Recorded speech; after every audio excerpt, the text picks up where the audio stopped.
Good morning, you two. How are you doing today? Morning, how you doing?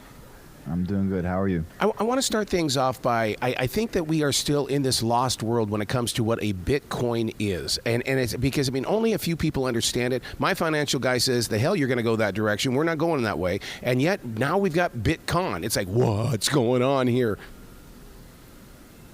Yeah, so to feed off of that, I think Bitcoin is actually pretty safe in a way, as much as it goes up and down so fast. But as far as the other ones, that's where it kind of gets into murky waters, I think. Yeah. The other cryptocurrencies. But Bitcoin, Ethereum, and what that is just essentially very similar to modern day banking, where everything's just on the computer, right? Everything's numbers on a screen anyways. Not that many people. I know me personally, I don't walk around with any cash. I just use my phone and I click it against the machine, yeah. And that's how I pay. What drew you to this story? Because, to pull off a podcast, first of all, there's no way that you did this podcast in sitting down one shot and all of a sudden you've got all these episodes. You guys have been on this story for a while. Yeah, so Ray and I actually have been working on this for a long time. The whole idea originally started as a book idea, and we actually sat down and wrote out the entire thing. And weirdly enough, we ended up getting podcast interest and some interest from Netflix before anything really happened. But there's just so much to this story that even the documentary doesn't touch on, that we kind of flesh out more in the podcast. A lot of Ray's upbringing and things kind of influenced what he did, and it's kind of like the modern American dream. Mm-hmm. There's no more working hard for the house, white picket fence type things. Now, it seems like it's either exploit or get left behind. It's interesting that you bring up the American dream, because that was absolutely one of my questions today, was that, is the Bitcoin still the American dream like it was 3 to 5 years ago, or are we going to sink all that energy into trying to win the lottery? I think it's still going to go up a little bit, and I think it's a good store value, but I don't think it's as much as it's not going to go up as much percent as it has in the past, right? People are definitely behind if they're just getting in, but there is value in being able to just send people anywhere in the world money at any time. I think one of the attractions to this, when I first learned about how DJ Khaled and even Floyd Mayweather got involved in this, it was like, oh my God, I remember NFL players and NBA players, their entire new contracts were all based on Bitcoin. Yeah, for sure. At the time, especially in 2017, no one had got in trouble for promoting any of these companies. So the amounts of money we were able to pay them was just so much more than a typical promotion. So to be able to give someone $1 million like that, like it was nothing, Floyd Mayweather was happy to do it. He had to make a few posts on his Instagram, when I think other companies to do an actual product would probably only give him a few $100,000. So there was just a vast difference in the amount that we can give them. So they were all just jumping on the bandwagons and just promoting whatever they got, a chance to. One of the things that you expose inside this podcast, which is called Creating a Con, the thing is that you talk about this as a new age of crime. New age of crime, that tells me that we have experts that were just learning as they went along. Yeah, absolutely. I think even now, cryptocurrency, in my opinion, is worse than it was. Now everybody just creates basically nothing and just promotes it to be able to gain financial freedom, and then they just rip off all the retail people. At least what we were doing, we were trying to build a product. Now it's crazy. The market is nuts. Yeah, I saw a coin called Scam Coin. So, and people are buying it. Building a company on an empty promise. That's the thing about it. You guys, the way that you sell things, you guys really could make things work. Yeah, so I think marketing is everything, right? And that was the best thing we did as far as raising money, or the smartest thing we did is we took a lot of the initial few million that we raised and we just dumped it all into marketing. And from that, it just grew to tens and 20, upwards of $100 million at a couple points there. And, so I think marketing any sort of product is just, the key to success in business. Do you think it's odd that it's still in the headlines where they're capturing the crooks, basically? Because, it's like it'll be on the front page for a while, and then it'll disappear, and then all of a sudden it'll come back, found guilty, going to prison, and then it's like, no, we should be talking about this all the time. Yeah, and I also think a lot of the crypto space doesn't want the regulation, right? Right. the crypto space is very much like a player versus player or player versus everyone, and they kind of enjoy that battle. It's not for everybody, but the arrest, people are almost confused when they're arrested because they're like, wait, there was no written out regulation on this. And then, like, they get involved and they're like, oh, and people are fighting back saying, we don't really even want the SEC involved. So it's a confusing one for sure. Yeah, especially, in my own world, FDIC, okay, I'm fine. I'm protected. But, how, it's almost like a gigantic gamble, everything that you guys are investigating here and sharing the stories with. Absolutely. I 100% agree. That's like why it's a weird story there where some people are like, I lost my life savings in Centra. And it's like, how? Like, why? Like, who would put their life savings into Centra? In my opinion, I think that's crazy. Right. Yeah, it's like, now what have you guys learned from doing this podcast? Because I've never heard anything like this. You've got to be walking into these stories going, I don't know what we're going to get, but when we get it, we're going to know it. Well, it's kind of interesting because, I've known Ray my entire life. I've been best friends with him since 3rd or 4th grade. And I've kind of, I've known when to ask Ray questions and when not to, and mind you, a lot of the things Ray was involved in, Ray was addicted to drugs and he was dealing drugs. So that's within the realm of possibility. Like it's not the biggest jump to see that in my head. But all of a sudden, when I see the New York Times is writing articles about him and I know that he doesn't have any background in financial markets, that's what kind of generated my interest. What I learned throughout talking to him is that because of all the things he's done throughout his life, Ray has a phenomenal knowledge of how systems work, and it's the reason he's been able to be successful is to kind of see these systems and understand where the exploits lie, which was fascinating to me. Do you have like inside jokes in the way that, when you hear of somebody that's just starting up a Bitcoin? I even kind of joked around about it when it came to Gene Simmons says he's creating one. And it's like, really, everybody seems to be getting into this market. Yeah, I just basically say they're all scams, right? Like they're only doing it to try to make money off retail investors. Yeah. Very few people are going to make money off of it besides the person creating it. Yeah. And the thing is that with this podcast, first of all, I got to give you guys a compliment on this, and that you are what I listen to when I'm in the car, and the way that you guys share the story, it's like you're not playing smarter than me. You're saying, I know you don't understand this all the way, but I'm going to help you along the way by explaining it to you. So I love the way that you're one-on-one with your listeners. Yeah, a big thing I think that kind of sets the podcast aside from others in this space is the fact that it's coming. We've been best friends forever, and we took drastically different paths in life. And, I'm his biggest critic as well as his best friend. And I'm just trying to understand from his perspective what's going on. And just because of the rapport between us, the 20 plus years of friendship, Ray's very matter of fact when he's like, I don't know what the heck we're talking about, or this is exactly what's happening.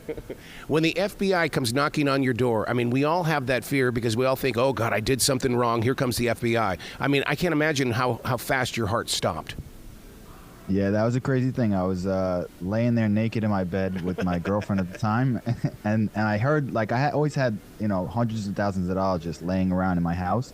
So I hear that, and I grab my gun because at the time I lived in Florida. I had my license, whatever. But I'm like, oh shit, someone's trying to rob me. And from there, I just basically hear FBI. I'm like, all right, let me put this down. And I go into the door, and they were nice enough to let me put on some clothes. In a really weird way, the way that you describe that, it's like I'm watching Scarface all over again. So, in a weird way, was the Bitcoin and making so much money all at once, was it like Scarface? It was a crazy time for sure. A lot of drugs involved. I lived in Miami. I was before this company. I had an exotic car rental business, so I had all the cars you can imagine: Ferraris, Lamborghinis. So, my life very much was movie-esque. Yeah. And well, then, what's stopping you from turning it into a movie now, or can you talk about that?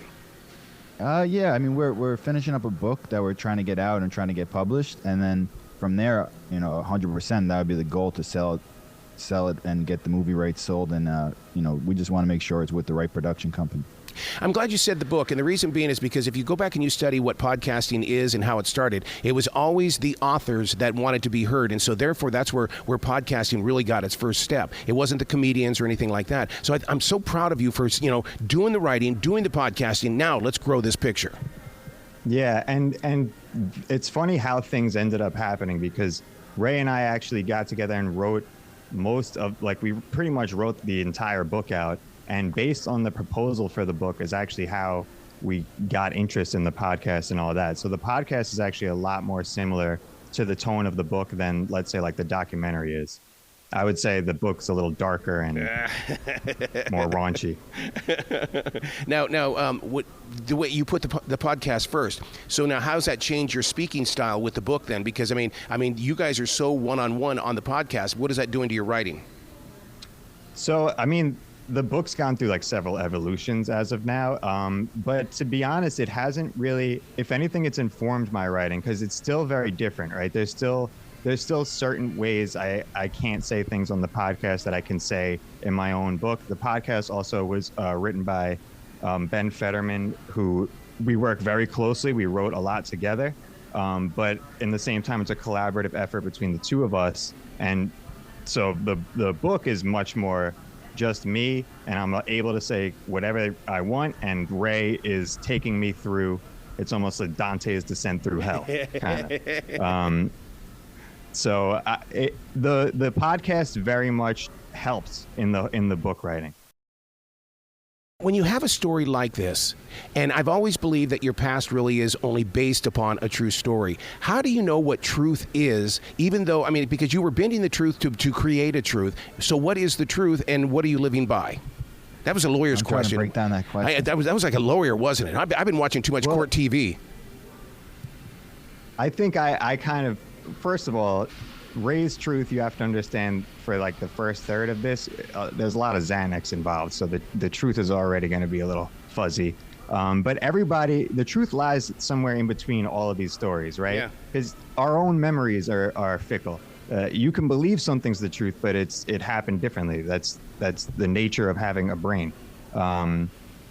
So it's kind of it's for the audience to kind of decide, but I will say that there's no denying how authentic Ray is, and how he's very much letting you know what he's doing and what he's thinking, and that comes across. And that means you're a better listener then.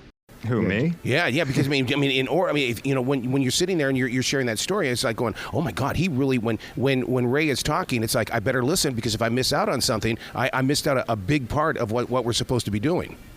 Yeah, plus I don't want to miss the little nuggets of financial advice in there, Yeah, and what people need to realize is that I was cooperating, right? So I admitted guilt to every crime I ever committed in my entire life. So I was already tried for those cases. So there's nothing that I had to hide when I was telling this story. So I was full open book. And while I was writing this book with Jonny, I was also cooperating with the FBI. And when you cooperate with the FBI and the government, they basically say to you, if you lie once, you're going to lose your cooperation agreement. So I was just such like a flowing open book with both sides of that it just helped the writing go through and get the most truth out of the story as you possibly could. In a really weird way, Ray, I got to ask you this question. When you were in that courtroom, did you feel like that you were the teacher, the educator? Because, once again, the SEC and the FBI were still virgins to this kind of stuff. You brought the experience of what goes on behind the scenes. Yeah, absolutely. 100%. That's exactly how I felt. The SEC didn't really even have much to say. They were always asking questions to try to learn. And then even like one of the head prosecutors, now they retired after this case, and now they're basically a private lawyer for cryptocurrency. And this was his only cryptocurrency case that he ever tried. Yeah. Do you find yourself growing beyond this podcast? Because, most podcasters don't just settle for one. Will you create a podcast that really educates the listener 100% so they too can invest, or do you want people to go in that direction? Yeah, no, absolutely. That's one of our goals. This where I'm recording this from right now, I'm planning on building a studio and continuing on speaking on all these different matters. Yeah. So now the big question is that when you find yourself in that position, did you fear that you were going to be put in a place where you were never going to come out of? For a little bit there, but I'm always pretty good at compartmentalizing, the actual 100+ years that I was facing, and just kind of I got married, I had kids throughout that time, and I was cooperating. So I would speak it into existence that I was going to get no time. I was telling Jonny years and years ago, and everybody that knew me, I was telling them I wasn't going to get any time. And not for nothing, but just like Ray is a honorary lawyer. He's been in and out of this legal system so much throughout his whole life that he actually, but truly, like, he knows what they're thinking because he's been through it so many times. So when he was sentenced with the big number, it's like 100 and something years, he immediately kind of was like, they have to do that to scare you, but really it's just, I don't know. That was another thing that I found fascinating, was how, he just had this knowledge of the legal system that most of us do not. Wow. It's almost like, Ray, that you have lived this life before and you knew the outcome of this story before it even happened. Yeah, second coming. So then what is the journey all about then? Because I mean, it's like I see a hero here, and at the same time I see somebody that was basically just a novice at it, and something grew from it. I mean, there are so many different edges to both of you. Yeah, absolutely. I think there's a lot of moral stories that come out throughout this story. As far as context adding to situations too, like, it's really fleshed out in the podcast. So I think, you have a true crime story, but you also hear the insight into the different parts of my life that built me into what I became. And, now my life has completely changed, right? I'm sober 6 years and doing better and telling the story, trying to, kind of guide people away from doing what I did. But I think the podcast really breaks all of that down. That's so funny that you say a true crime story when in reality I feel like that I'm in financial class. That it's like, okay, here's the good, here's the bad. You've learned something. You didn't get this from a book. You got this from a human being. I keep labeling it, and I always keep coming back to, like, it's just it's like a true like modern American story. Yeah. In almost like every sense of the word, to even from like our capitalist culture to who we like admire as where we grew up in Atlantic Beach, New York. There was a poster in the Village Hall when you went to go get whatever you needed from the Village Hall. It was a signed poster of all the Sopranos. So that should let you know exactly where everyone's loyalties kind of lie, in the Village Hall of Atlantic Beach. But that's common, everyone, likes Tony Soprano. So history itself, how do you think it's going to play out here? Because I mean, the two of you, I mean, are you're still very young at age, and it's like, I mean, you guys have business knowledge. Are you going to go on a speaking tour? What are you going to do with this knowledge? We definitely want to finish up the book, get that book out there, try to work it into a movie deal, obviously, and then I would love to get a podcast going. That would, especially just like to really break down all the different contexts, even in everything could be more fleshed out, and there's just so much more when you have a story like this. Like, I think our opinions on different things are different than the average person's opinion. So I think people would like to hear those opinions, when we would be interviewing other people or whatever we'd be talking about. But Ray, is there a side of your heart that would love to go back to the Miami area and talk to the real people, not the people that are making the money now, but those that are struggling? You can say, look, I can help show you the way. I can put you in a place where you're going to have some financial security. It's a weird one. I think like people who did crimes and then they go into the coaching area of things is kind of weird. It's what Belfort's doing, right? Teaching people about sales. And a big part of it is to be like financially free. It takes some, I don't know what the word, like you have to have kind of different morals than a lot of people do. And that's where it becomes weird to pitch people on like how to be good salesmen, is because you have to be able to just lie to people. And it's kind of like a messed up way of life. So like I kind of go back and forth on that topic of like what I should do next in that area.